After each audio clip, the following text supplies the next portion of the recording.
Brains are buzzing, thoughts are bright. Neurons veering day and night. Science stories deep inside. Welcome to the Mind Spotlight. მოგესალმებით, ვაგრძელებთ ისევ გამოწვევებზე საუბარს, რომელიც ახალგაზრდა და ასევე არა ახალგაზრდა ექიმებს ქართულ რეალობაში ექმნებათ და გამომდინარე იქიდან, რომ წინა გადაცემაზე სტუმრად გვყავდა ახალდამთავრებული მედიკოსი ნინო, გადავწყვიტე მომეძიებინა ინფორმაცია დაახლოებით რამდენი ახალი მედიკოსი ამთავრებს ყოველწლიურად სამედიცინო სასწავლებელს საქართველოში. ეს ციფრი ბოლო მონაცემებით 2019 წლის მონაცემია ბოლო არის 1200, რაც რო გადავანაწილოთ საქართველოს მოსახლეობაზე და შევადაროთ თუნდაც მაგალითად გერმანიის მოსახლეობას, არის 3-ჯერ მეტი. გამოდის შედეგად, რომ საქართველოში 1000 სულ მოსახლეზე მოდის ბევრად მეტი ექიმი და ეს არის 2019 წლის მონაცემებით 7.1 ექიმი, ვიდრე იგივე გერმანიის შემთხვევაში. გერმანიის შემთხვევაში ეს ციფრი არის 4.5 და ზოგადად საქართველო ხვდება მსოფლიოში მეორე ადგილას ექიმების რაოდენობით. პირველი ადგილი უკავია კუბას. რატომ ხდება ასე, რა გამოწვევები აქვთ ექიმებს? ამას მოყვება, რა თქმა უნდა, შემდეგ ის პრობლემა, რომ იმდენი ექიმი ამთავრებს რეალურად სასწავლებას, რამდენიც საქართველოს არ ჭირდება. იმიტომ რომ საქართველოში აქტიურად რეგისტრირებული მხოლოდ 31,000 ექიმია ამჟამად და მათი რიცხვიც, როგორც ვნახეთ, ევროპული და განვითარებული ქვეყნების რიცხვს ბევრად აღემატება. დღეს ინტერვიუზე დაგვთანხმდა ოჯახის ექიმი ქეთი ცერცვაძე, რომელიც გვესაუბრება მისი აზრით, რა გამოწვევების წინაშე დგას დღეს ჯანდაცვის სისტემა თუ სამედიცინო განათლება და მინდა ვკითხო მისი აზრი ჩვენს წინა გადაცემაზე თუ უყურე ქეთი და თუ შეგიძლია რომ დაგვიმატო ან კომენტარი გაგვიკეთო შენი იმ ინფორმაციით, რასაც შენ ფლობ, შეგვიჯამო ეს გადაცემა. მოგესალმებით პირველ ყოვლისა, დიდი პატივია ჩემთვის, რომ გაგიცანით და აქ ვარ და შემიძლია ვისაუბრო ამ საკითხებზე.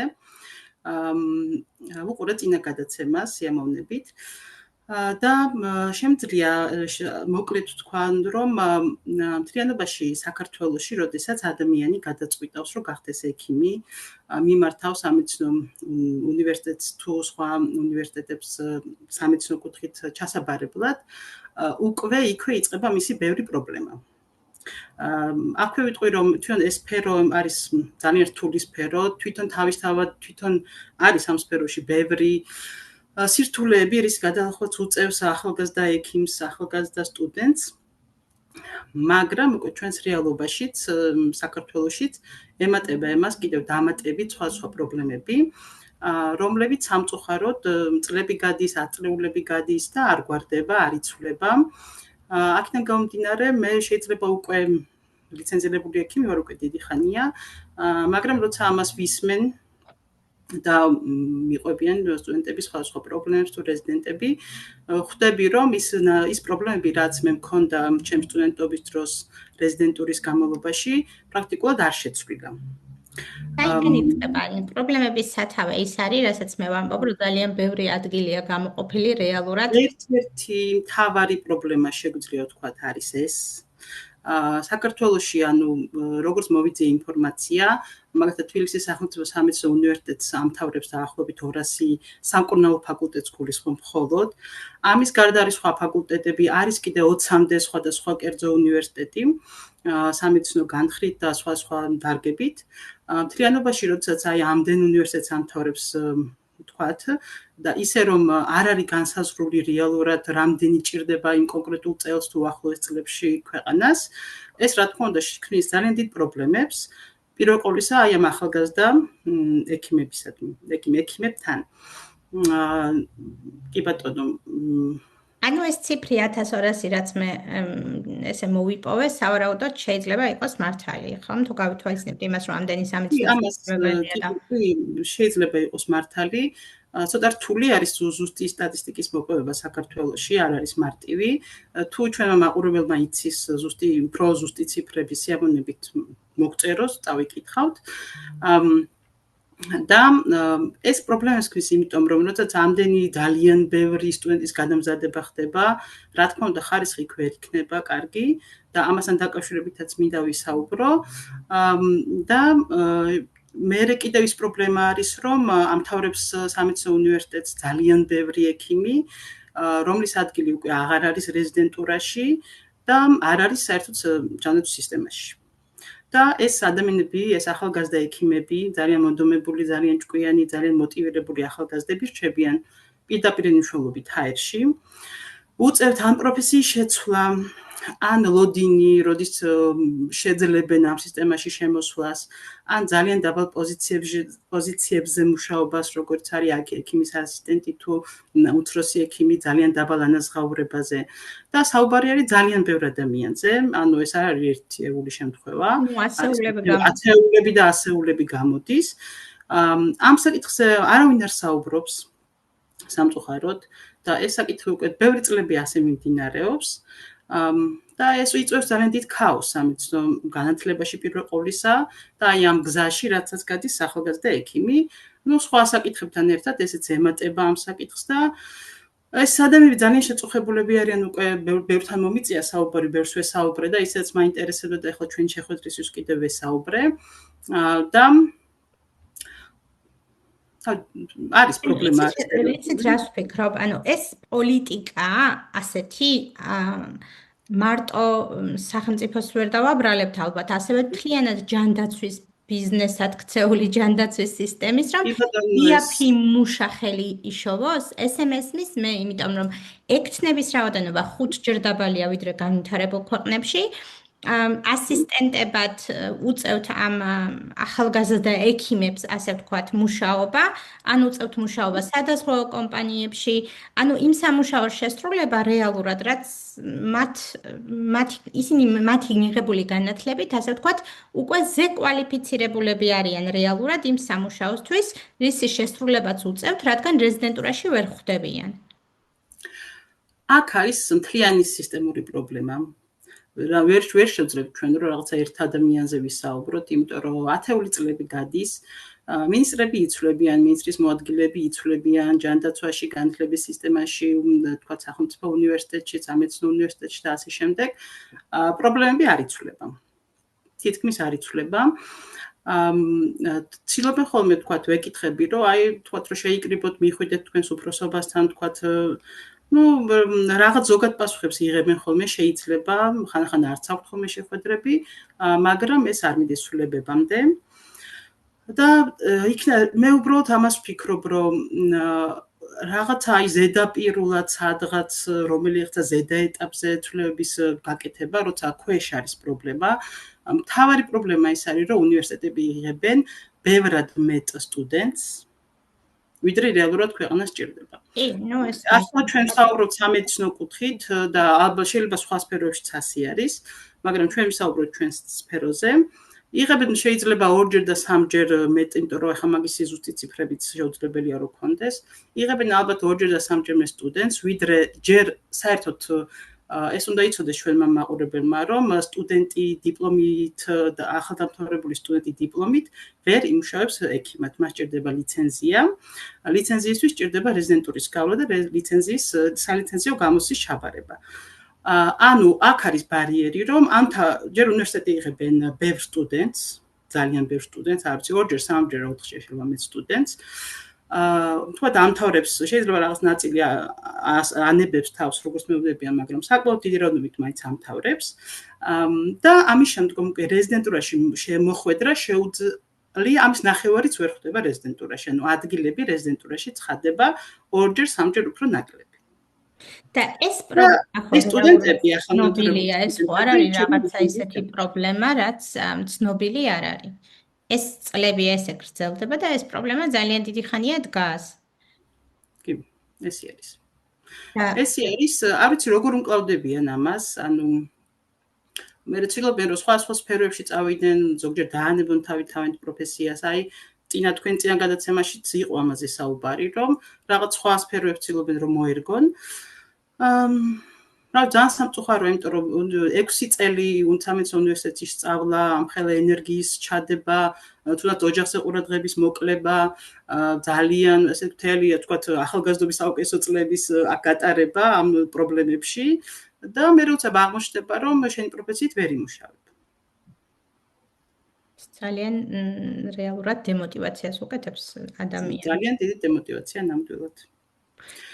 რაში ხედავენ გამოსავალს რეზიდენტები, რომელსაც ახლა ბევრს არ უნდა გამოჩენა მესმის და ამაზე ხმამაღლა საუბარი, რაც აბსოლუტურად გასაგებია ჩემთვის. აქვთ რამე გეგმა, რომ აი დაისახონ, თქვათ და რაღაცა გამოსავალის გზა მოძებნონ. მე ვესაუბრე დაახლოებით 10-მდე ალბათ სტუდენტს, რომ ცოტა დეტალები გამეგო ამ ამბავზე. იმდენად ჩართულები არიან ამ პროცესში, რომ რაღაც გამოსავალზე ცოტა რთული არის საუბარი, ელოდებიან, რომ ვიღაცა ოდესღაც რაღაცა შეცვლის ზემოდან, მაგრამ როგორც ხედავთ, ჯერჯერობით ეს არ ხდება. იმდენად ჩართულები არიან, ანუ თვითონ უბრალოდ პროცესი ისეთია, რომ როცა სტუდენტი ხარ, შეიძლება ამაზე ვერ ფიქრო ბოლომდე, რა გელოდება ამის ბოლოს.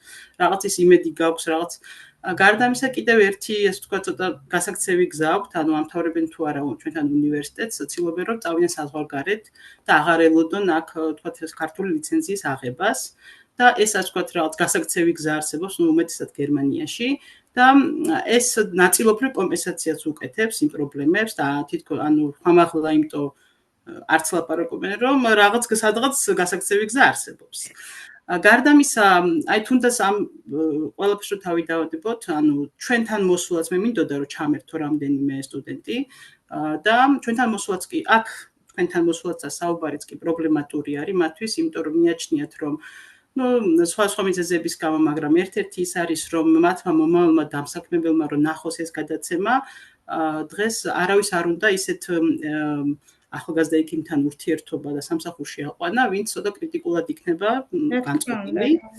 და შეიძლება ეს ასე მოხდეს, შეიძლება არც მოხდეს, მაგრამ ოსვაში წინასწარ თავს იზღვევენ, რომ ამდენი პრობლემასთან ერთად კიდე რამე დამატებითი პრობლემები არ შეექმნათ. ანუ რეალურად ისინი ცდილობენ უბრალოდ რაც შეიძლება კარგად მოემზადნონ, რაც შეიძლება მაღალი ქულა აიღონ და მოხვდნენ რეზიდენტურაში, ან იღებენ მეორე გადაწყვეტილებას, რომ დატოვონ ქვეყანა და პირველივე კურსებიდან ემზადებიან გერმანულში, ინგლისურში და ზოგჯერ ორივე ენაში ერთდროულად და ორივე ენის ქვეყნებში წასასვლელად და ეს ასე ვთქვათ, ცოტა განტვირთვავს ამ პრობლემას ნაწილობრივ. თუმცა მიუხედავად რომ ბევრი მიდიან, აქ მაინც ბევრი რჩებიან და მაინც დგას ეს საკითხი, რომ ყველა ლიცენზიას ვერ იღებს და ასე ვთქვათ, ეს ამდენი წლები ზოგს ასე ვთქვათ, რჩებიან ჰაერში. პირდაპირ ესე მარტივად რო ვთქვათ. რეზიდენტურაში მოხვედრის ანუ საგამოცდო სისტემა რამდენად სამართლიანია თქვენი აზრით? თქვენ ალბათ კარგად იცნობთ ამ სისტემას, ჩემზე კარგად, ბევრად კარგად ყოველ შემთხვევაში იცნობთ. რამდენად სამართლიანია ეს სისტემა? მე ჩვენ ახლა არც ისე ძალიან დიდი ხნის წინაც არ ყოფილა რეზიდენტი და მე თუნდაც გავიარე ეს გზა, წლებსაც ვიტყვი. თქვათ სტუდენტი გავხდი 1999 წელს, რეზიდენტი გავხდი 2005 წელს და ამის შემდგომაც სულ თქვათ რომ ხდებოდნენ ახალგაზრდები, სულ მაინტერესებდა რომ აი მე რაც პრობლემები გავიარე, თუ გამოსწორდა ეს, ხო, რა თქმა უნდა მაინტერესებდა. და თითქმის არ სწორდებოდა ეს პრობლემები. მოხვედრა ხდება ტესტირებული გამოცდით. ჩემ დროსაც ესე იყო, რომ იყო რაღაცა გარკვეული რაოდენობით, საკმაოდ დიდი რაოდენობით ტესტები. რომელიც უბრალოდ უნდა დაგეზეპირებინა, არ იყო ეს არაფერი, ასე ვთქვათ, არ იყო ცოდნის გამომხატველი მაშინაც და ახლაც ასე არის უმეტესად. არის შექმნილი ძალიან დიდი რაოდენობით ტესტები, რომლებსაც იზეპირებენ და შემდგომ უკვე მაღალი ქულების მიხედვით არიან კონკურენციაში, ასე ვთქვათ, სხვა ადგილებზე და პლიუს აქვთ გასაუბრებაც. ისინი მიიჩნევენ, რომ ეხლა ამ მომენტისთვის ვისაუბრებთ, ყველაც ასაკი აღნიშნავს, რომ ეს არ გამოხატავს მათ ცოდნას. და არც თქვათ და საკმაოდ რთული არის ამის გადალახვა. ერთ-ერთი პირობა არის მაგალითად რომ უნდა რაღაცა გარკვეული პრაქტიკული გამოცდილებაც უნდა გქონდეთ უკვე. ახალდამთავრებულ უნივერსიტეტ ახალდამთავრებულს რაც ხშირად არ არის მარტივი და ასე ვთქვათ ესეც ერთ-ერთი ხელშემშლელი არის, იმიტომ რომ უნივერსიტეტში დიდად ვერ იღებენ ვერანაირ პრაქტიკულ გამოცდილებას. პრაქტიკულს კი არა, თეორიულ მასალაზე, წიგნებზე ძალიან ბევრი პრეტენზია მოვისმინე, ანუ თავარი პრეტენზია სტუდენტების რაც მინდა დამემატებინა ის არის, რომ უნივერსიტეტში როცა სწავლობენ წიგნებს, არის ძალიან მოძველებული, რაღაც არა თანმიმდევრებული, არა დალაგებული, არა ვიზუალური ეფექტებით. კი, რა თქმა უნდა, დღევანდელ სტუდენტს შეუძლია, რომ თქვათ დაიმატოს უკვე ჩვენ ინტერნეტის საშუალებით დაიმატოს ბევრი ინფორმაცია, მაგრამ ოსოში უნივერსიტეტი ვერ აძლევს ამას. შესაბამისად დამოუკიდებლად უწევს მერე, ან პატარა რამე სამუშაო იპოვოს, ან დამხმარედ ექცნის, ან რამე ესეთი, რომ ცოტა პრაქტიკა მიიღოს სწავლასთან ერთად და რაღაც აი ასეთ ბრძოლებში ასე ვთქვათ მიმდინარეობს ეს საკითხი. ეს მე არ ვიცოდი, რომ ის წიგნებზე ჯერ კიდევ პრობლემაა, იმიტომ რომ მე კი, წიგნებზე ყველა აღნიშნავდა, რომ პრობლემა არის და თვითონ უნივერსიტეტის გამოცდების, ვთქვათ, საგამოცდო ნაწილებიც რაც არის, აწყობილია იმ ძველ წიგნებზე და თუნდაც თქვა სტუდენტმა ისწავლოს, ვთქვათ, თანამედროვე ლიტერატურის ძალიან მოინდომოს, სხვადასხვა ენაზე თარგმნოს, ეს არ ადგება მას, რომ მე ეს თქვათ შიდა გამოცდები ჩააბაროს. აუცილებლად უნდა ისწავლოს იმ ძველი წიგნებით, რომ მოახერხოს იქ შიდა გამოცდების ჩაბარება და ამაზე ძალიან შეწუხებულები არიან. შეიძლება რაღაც გაუმართლეთ და თქვათ აი მთლიანობაში თქვათ 20 კათედრიდან 1-2 კათედრა აღმოჩნდეს ისეთი, სადაც პრობლემა შეიძლება არ ქონდეთ და მინდა ეს თქვა, იმიტომ რომ ყველამ აღნიშნა, რომ ცოტა გამართლებაზეა, ცოტა ვისთან მოხვდებიც არის, მაგრამ ეს მთლიანობაში ეს საკითხი დგას ისევ და ისევ. მესმის. პრაქტიკულ ნაწილს შეეხეთ და მე როდესაც სტუდენტი ვიყავი და ჩემთან პრაქტიკული ნაწილიც ასევე ძალიან რბილად რომ ვთქვათ, მეჩხერად იყო წარმოდგენილი, მე-6 კურსამდე განსაკუთრებით. მე ვაბრალებდი ამას სულ ჩემს თავს, რომ აი მე რომ მომენდომებინა, ანუ ნამდვილად იყვნენ ჩემს კურსets ბავშვები, ვინც იგივე როგორც თქვენ აღნიშნეთ, მიდიოდა და ექთნად მუშაობდა, ან მიდიოდა და მორიგეობებს აკეთებდა, ასე ვთქვათ, ნებაყოფლობით და მე რაღაცნაირად მეგონა, რომ აი მე არ ვინდომებ ამას და იმიტომ მეტად არ როგორ ვთქვა, არ მეძლევა ამის საშუალება. და ეს იყო იმის გამსაზღვრელი, რომ ჩემი პირველი კათედრი, რამდენად სამარცხვინოც არ უნდა იყოს, შევახმენდე მაშინ, როდესაც მუშაობა დავიწყე პირდაპირ უკვე ნევროლოგად. მაგრამ მონდომებული სტუდენტებისთვისაც ხელმისაწვდომია ეს ყველაფერი ნაცნობობის გარეშე, იმიტომ რომ ხშირად არის ხოლმე რომ ვიღაცის შვილია, ექიმების ოჯახიდან არის, მათთვის გვინდა თუ არ გვინდა, მეტად არის ზოგიერთი კაბინეტის კარიღია და მთლიანად საავადმყოფოსიც ეს პრობლემა სულ იდგა, თუმცა მე მეგონა მაშინ ყოველ შემთხვევაში ჩემ გარემოში რომ მონდომებულ სტუდენტებს ამის საშუალება მაინც ეძლეოდათ. თქვენი აზრით როგორია ეს პრაქტიკულ ნაწილში შეღწევის საშუალება? გეტყვით კი ბატონო, ანუ პირდაპირ ესეთი ახლა სტუდენტს არც აქვს მაგისი უფლება, რომ თქვათ პირდაპირ პრაქტიკა გაიაროს პაციენტთან, ხო? თუ ამ კუთხით თუ ვისაუბრებთ, მათი პრაქტიკა არის ის მულაჟები, რაც არის, რა თქმა უნდა, უნივერსიტეტებში. თუმცა თვლიან რომ არის, თქვათ, არ არის ხარისხიანი და არ არის ისეთი მომცველობითი, რომ მათ რეალური პრაქტიკა მისცეს. ეს ერთი და სხვა მხრივ ესე პირდაპირ თქვათ უნივერსიტეტი ძირითადად შემოიფარგლება იმით, რომ თქვათ უყურონ სხვები როგორ მუშაობენ, არის თქვათ ბოლო კურსებზე ეს პრაქტიკული ნაწილი, სადაც კლინიკებში იწყებენ სიარულს და მათი წყალებში პრაქტიკა შემოისაზღვრება იმით, რომ თქვათ უყურებენ სხვები როგორ მუშაობენ. და აქაც გამართლება არის პირდაპირ, ანუ და თვლიან რომ არ უნდა იყოს ეს გამართლებაზე, შეიძლება თქვათ ძალიან ბევრი იმ ექიმიდან, რომელიც მე პრაქტიკაში ხვდებათ სტუდენტებს, თქვათ ერთმა და ორმა ცოტა მეტი მისცეს პრაქტიკულად თუ ცოტა თეორიაშიც დაეხმაროს თუ ურჩიოს რამე, მაგრამ მთლიანობაში ეს როცა ამთავრებს მოკლედ შეგვიძლია ვთქვათ, რომ როცა ამთავრებს უნივერსიტეტს სტუდენტი, ის არ არის მზად არც თეორიულად, არც პრაქტიკულად იმ ცხოვრებისთვის, რაც მას წინ ელოდება. ამიტომ ცდილობენ, რომ ვისაც შეუძლია, რომ ცოტა მაინც რაღაც იმუშაოს, თუმცა ახლა საქართველოში როგორც წინა გამოსვლელმა აღნიშნა, რომ ესეთ ნახევარი განაკვეთი არ არსებობს, სტუდენტებს უწევთ მე ძალიან ბევრი მუშაობა, სადაც მოხვდებიან, რომ ასე ვთქვათ, თან ცოტა პრაქტიკა, თან ცოტა ფინანსურადაც დაეხმაროს ეს. თუმცა მხოლოდ უნივერსიტეტები მას ვერ აძლევენ თეორიულ თუ პრაქტიკულ ცნობას და მომზადებას იმისთვის რა სირთულეებით წინ ელოდებათ. მესმის.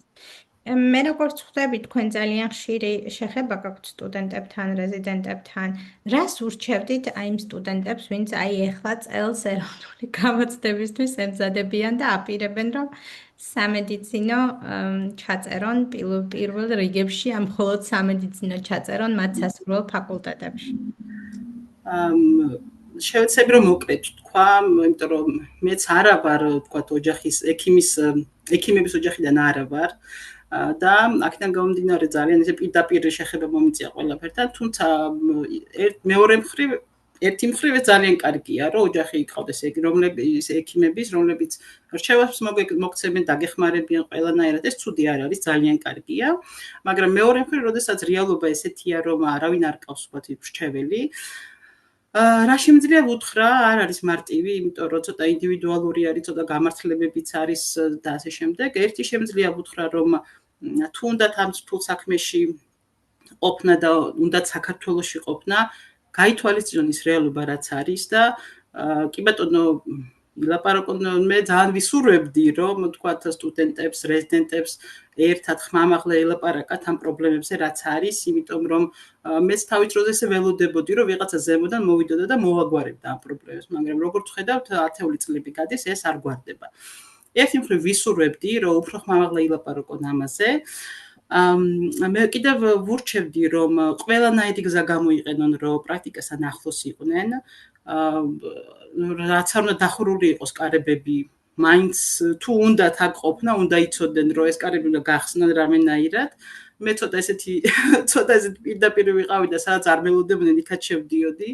იმიტომ რომ სხვა გზა არ არის, ასე დგას საკითხი, რომ აქ ასე თქვა ზემეტად არავინ არ დაგეხმარება, რამენაირად უნდა შეჯდონ გაიკვლიო გზა და გადაიჩინო თავი. და კიდევ ურჩევდი იმას, რომ თქვათ რომელიმე თუ აირჩევენ მედიცინას და აირჩევენ რომელიმე ერთ კონკრეტულ მიმართულებას და ხედავენ რომ იქ მოხვედრა ძალიან რთულია, მოდი ცოტა ფართოდ იფიქრონ, ასე ვთქვათ რა და მოდი ნუ დახარჯავენ თქვათ 10 და 20 წელიწადს, აი გინდა თუ არა იმ სფეროში თავის დასამკვიდრებლად, სადაც არ არის ადგილი, ფიზიკურად არ არის ადგილი და საერთოდ რომელ სფეროშიც დახარჯავ ბევრ დროს და ენერგიას, ის საქმე გიყვარდება. მე მაგაში დავწუნდი, იმიტომ რომ ამ არეულობაში და ამ ქაოსში მომიწია 2-3 მიმართულების გამოცვლა და შემიძლია ვურჩი, რომ ცოტა მოქნილები უნდა იყვნენ ამ სფეროში რა. ეხლა ჩვენ ამდენიც არ უნდა ვილაპარაკოთ პრობლემებზე, რაც არ უნდა ხვალ დაიწყოს ამ პრობლემების გადაჭრა. ჯერ კიდევ ბევრი წელი გავა, ალბათ სანამ ეს ბოლომდე მოგვარდება ეს საკითხები და ამიტომ რაღაცნაირად უნდა მოქნილები იყვნენ ამ სისტემაში, თუნდაც რომ დარჩნენ ამ სისტემაში. გეთანხმებით. გაქვთ თუ არა ინფორმაცია, რა ხდება რეგიონული გადანაწილების მიხედვით? ანუ ყველაფერი თბილისში თავმოყრილი იმედი არ არის და მე მყავს მაგალითად მეგობარი, რომელიც ბათუმში გადიოდა ამ რეზიდენტურას. ანუ არის ესეთი საშუალება ყველა რეგიონში და როგორ ხდება ეს გადანაწილება? გავიკითხე ესეც და ვითხრეს, რომ ქუთაისში და ბათუმში არის შესაძლებლობა, თუმცა ადგილები არის ცოტა. განსაკუთრებით ქუთაისში უფრო ბევრი მითხრეს, როგორც მახსოვს, ვიდრე ბათუმში. თუმცა ისე რომ მოიცვას ეს და რაღაცა ყველასთვის ხემისაწვდომი იყოს და ასე ვთქვათ, არ იდგეს საკითხი, რომ ცოტა ადგილები ძალიან. შესაბამისად, თავარი მაინც დიდი დაწოლა, მე მაინც მოდის თბილისზე ძალაუნებურად. თბილისშიც კი ცოტა ადგილები, ეხლა არა თუ თქვათ ქუთაისში და ბათუმში იქნება, ხო? ყოველ წელს სხვადასხვა ადგილები ცხადდება და რაოდენობა ადგილების და შესაბამისად ეს ზუსტი რიცხვს ვერ ვიტყვით, მაგრამ დგას ეს საკითხი, რომ რაიონებში ეს საკითხი არ არის განვითარებული და თქვათ, ვინც არის მონდომებული და უნდა რომ მოხდეს, მოუწევს მაღალი ალბათობით თბილისში ჩამოსვლა, რაც ახლა რაიონში მცხოვრებებისთვის მარტივი არ იქნება. ნამდვილად. რატომ ხდება ასე? ანუ ვინ არეგულირებს ამ რეზიდენტურის ადგილს? არის ეს უფრო ბიზნესის სექტორი, ანუ საავადმყოფო თვითონ, მაგალითად იგივე ევექსის კლინიკების ქსელი აცხადებს ხოლმე ხანდახან რეზიდენტურის მიღებას მინახავს სოციალურ ქსელებში. ეს რაოდენობას ყველა ისე არეგულირებს, როგორც უნდა, თუ არსებობს რაღაცა კონკრეტული კანონი, რომელიც ამას დაარეგულირებს. თქვენთვის თუ არის ცნობილი ამის შესახებ? რითი საზღვრავენ ზუსტად ამ რაოდენობებს, მე არ ვიცი. ანუ როგორ ხდება რომ თქვათ ერთ წელს უფრო მეტ საცხადე ვიდრე მეორე წელს ითვალისწინებენ თუ არა თქვათ რამდენი ჭირდებათ რეალურად ეს ექიმი თუ ითვლება და ეს ისეთი ინფორმაცია არ არის რომ აი ყველამ ვიცოდეთ ეს ამბავი რა მაგრამ ანუ ასე დგას საკითხი რომ რეზიდენტურა გვაქვს სახელმწიფო და კერძო სახელმწიფო რეზიდენტურაშიც ამბობენ რომ რაოდენობა ადგილები ძალიან ცოტა ცხადდება ვიდრე თქვათ კერძოში ნუ კერძო რას თქვენ დაასახელეთ და კიდევ მეორე მითხრეს მაგრამ ნუ ძირითადად ევექსია არის როგორც ვიცი კერძო აქვე ვიტყვი რომ გადასახადი არის რეზიდენტურაში ანუ აი ამდენი წვალების გამოცდების მე როგორღაც ხვდებიან რეზიდენტურაში და უკვე ესეთი მოზრდილი თქვათ საშუალოდ 25 წლის ადამიანებს უკვე კიდევ თანხა უნდა გადაიხადონ ეს არის სახელმწიფო უნივერსიტეტი სახელმწიფო რეზიდენტურისთვის ეს არის 150-200 ლარი ყოველთვე და კერძოსთვის ეს არის 400-500 და ზოგიერთ შემთხვევაში 800 ლარიც ну ამისი გადახდა ეხა მოზრდილ ადამიანს უკვე უნდა არ უნდა თვითონ უწევს ხოლმე ხო ანუ მე მეკონა რომ კერძოში უფინანსებენ პირიქით ანუ არასდროს კი, ანუ ასე მითხრეს, ახლა არ ვიცი იქ რამე სისტემა თუ არის რამე დაფინანსების თქვა, შეიძლება გამიგონია უბრალოდ და შეიძლება მაგის დაზუსტება, რომ თქვა თუ თავისივე თანამშრომელია და რაღაც ქულები ძალიან მაღალი აქვს და რაღაც. კი, მე მგონი ეგეთი წესები იქ რაღაც დაფინანსების წყარო არსებობს კი თავად თანამშრომელთან. ასე თუ დარჩება მე სამუშაოდ ესეთი პირობები. ამასაც როგორც ვიცი უდებენ კონტრაქტში, რომ უნდა დარჩეს იგივე ადგილზე სამუშაოდ. ну რაღაცა ბევრი წვრილმანი პირობები არის, ასე ვთქვათ, რომელიც ყოველთვის შეასრულოს ახალგაზრდა ექიმმა. ну ეხლა მანდა უკვე ცოტას დაუფინანსებენ ნაკლებს დაუფინანსებენ. აქ ეხლა მთავარი პრობლემა რა დგას? ერთი რომ უნდა თქვათ მიბმული ხარ ამ რეზიდენტურაზე მინიმუმ 3-4 წელი უნდა იმუშაო რომ ეს გადაიხადო რაც არის და მინიმუმ თავი უნდა ირჩინო ჩვენს რეალობაში უკვე დიდი ხარ უკვე ოჯახი შეიძლება უკვე ოჯახიც ყავს შვილებიც ყავს პლუს და მაგალითად სახელმწიფო რეზიდენტურაში თხოვენ სახელმწიფო რეზიდენტურაში როგორც მეუბნებიან არ აქვს უფლება რომ სადმე დამატებით იმუშაონ ანუ ეს თანხა უნდა იხადონ თან 150-200 ლარი ყოველთვე იყვნენ იქ ადგილზე, ანუ ეს აღწერა ხდება კატეგორიულად რომ უნდა იყვნენ ადგილზე, ჩაატარონ არაანაზღაურებადი მორიგეობებიც, თქვათ იყვნენ ექიმის დამხმარედ, ანუ იმუშაონ თითქმის სრულყოფილად და პლუს თანხა გადაუხადონ და თან ამ დროს ვინ არ აქვს უფლება რომ იმუშაონ და ეს ძალიან სერიოზულ პრობლემაში აღმოჩნდებიან ხოლმე, იმიტომ რომ ну ვინ გადაუხდის ახლა თანხას თვითონ უმეტეს შემთხვევაში ან თვითონ უნდა იმუშაოს ან კიდე გამოდის რომ ესე იგი თითქმის დარგვალა 30 წლამდე ანუ თუ გინდა ექიმობა 30 წლამდე უნდა გარჩინოს ოჯახი ისწავლო ბოლომდე იყო ჩართული უნდა ოჯახმა გარჩინოს მივდივართ ისე ვიქამდე რომ მედიცინა საქართველოში არის მხოლოდ პრივილეგირებულთა პროფესია, რომელთაც აქვთ ან ამის შესაძლებლობა, ან ისინი ვინც ვერ ახერხებენ. ან რომელიმე ეტაპზე ბევრი ანებებს გავს, ან რაღაცა გაჭირვებულად ამთავრებს ასე ვთქვათ და მერე მიდის ამ ქვეყნიდან, რომ სადმე სხვაგან გამოიყენოს ეს ლიცენზია.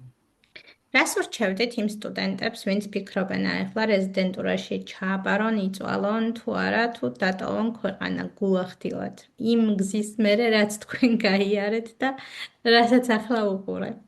კი ბატონო, ანუ აქვე ვიტყვი, რომ როცა რეზიდენტურა დაამთავრე და ლიცენზია ავიღე, რამოდენიმე წელიწადში მეც დავტოვე საქართველოს და წავედი გერმანიაში. დაახლოებით 1 წელიწადი ვიყავი იქ და ახლა შემიძლია წასვლა, მე რაღაც პირადი პრობლემების გამო დავბრუნდი დროებით. რადგან მე თუ გავიარე ეს გზა, ხო, ახლა ვერ ვიტყვი, რომ გინდა თუ რა დარჩით საქართველოში. რა ერთ ვიტყვი, რომ ნებისმიერი გასვლა ქვეყნიდან ეს არის გამოცდილება. ძალიან დიდი გამოცდილება არის და თუ აქვს ადამიანს ამის საშუალება, უნდა წავიდეს კი. უნდა წავიდეს, მეტი ნახოს, შეადაროს, მეტი გამოცდილება მიიღოს. ხანდახან საქართველოსდან სხვა ქვეყანაში ცხოვრება ცოტა რომანტიზებულადაც ჩანს და უფრო ადვილად ჩანს და ასე შემდეგ და მეც ესე ცოტა რომანტიზულად ცოტა ისე ზემეთად უყურებდი. ჯობია ცოტა რეალური ინფორმაციები მიიღოს და წავიდეს, გამოცდილება მიიღოს და თუ მოუნდება დაბრუნება, შეუძლია მე მაგაზინზე იმუშაოს რომ დაბრუნდეს თქვა, ხო? ვთვლი რომ ძალიან დიდი გამოცდილება იყო რომ წავედი. და ბევრი რამე ვნახე იქ, ვნახე ის რომ ის სისტემა რა პრობლემებსაც მე ვუყურებდი საქართველოში და გონებაში ვფიქრობდი, რომ ეს უნდა იყოს, ეს სწავლაში ასე უნდა იყოს, განათლებაში ასე უნდა იყოს, ანაზღაურებაში ასე უნდა იყოს. ანუ ეს გონებაში რაც ქონდა ჩამოწერილი, თქვათ, რომ როგორი უნდა ყოფილიყო სისტემა, იქედან დიდი ნაწილი ვნახე გერმანიაში, ინგლისშიც ვიყავი პრაქტიკებზე და იქაც დაახლოებით მსგავსი სისტემა იყო. ცოტა შემშურდა, ცოტა ასე ვთქვათ, მაგრამ ყოველ შემთხვევაში გამოცდილება იყო ჩემთვის და ამ გამოცდილების მისაღებად ღირს, რომ წავიდნენ. რამდენად რეალურია თქვენი აზრით, რომ ის ექიმები, ვინც მართლაც აქ ან სხვა ქვეყნებში რამოდენიმე წელი მუშაობენ უკვე რეალურად 4 წელი, 5 წელი ლიცენზიის აღებას, აქ საშუალოდ 5 წელი უნდა, ხო, უმრავლეს პროფესიებში ზოგჯერ მეტიც. რომ უკან დაბრუნდნენ მერე თქვენი აზრით. გააქვთ ყავთ ესეთი მაგალითები გარშემოყოფებში, იმიტომ რომ მე 1-2 ძალიან ცნობილი ამერიკიდან დაბრუნებული ექიმის გარდა მე ვერ გავიხსენე ახლა სიმართლე გითხრათ ვინმე ვინც ცოტა არის ესეთი შემთხვევა. ჩემი უახლოესი მეგობრები არიან წასულები, აქვთ სურვილი დაბრუნების, აი სულ საუბრობთ ხოლმე კიდეც ამაზე. მაგრამ ამ ეტაპზე ვერ ხედავენ აქ ახლა ჩვენ ვისაუბრეთ რომ ექიმების რაოდენობა ძალიან ბევრია საქართველოში და ამ სიტუაციაში ჩამოსვლა თუნდაც ძალიან მაღალი კვალიფიკაციით და თქვა დიდი გამოცდილებით არ იქნება მარტივი თავის დასამკვიდრებლად ახლა შეუძლებელი არაფერი არ არის ალბათ უფრო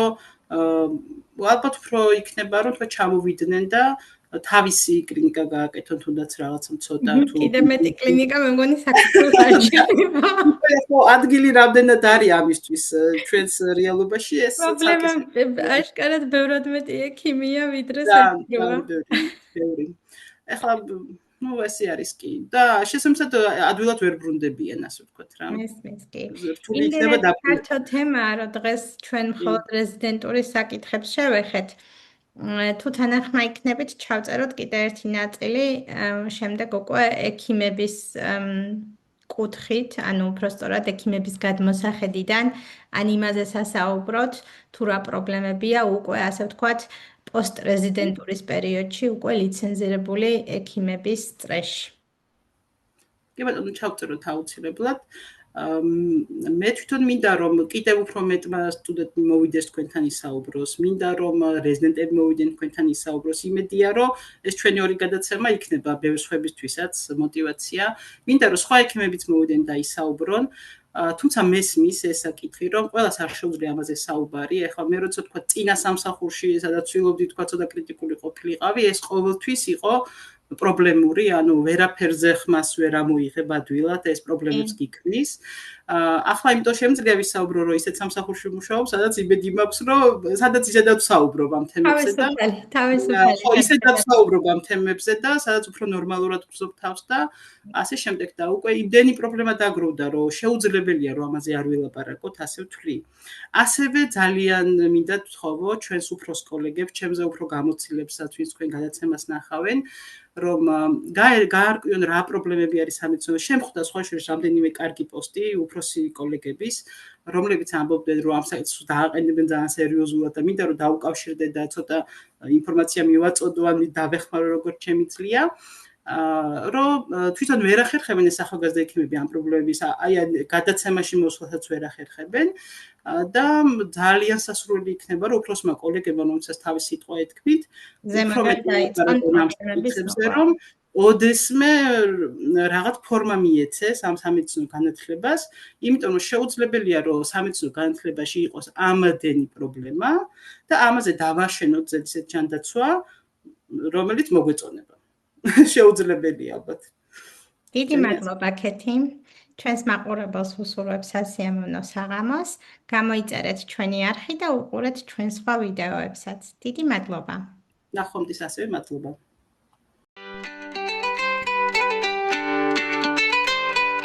Brains are buzzing, thoughts are bright. Neurons fearing day and night. Science stories deep inside. Welcome to the Mind Spotlight.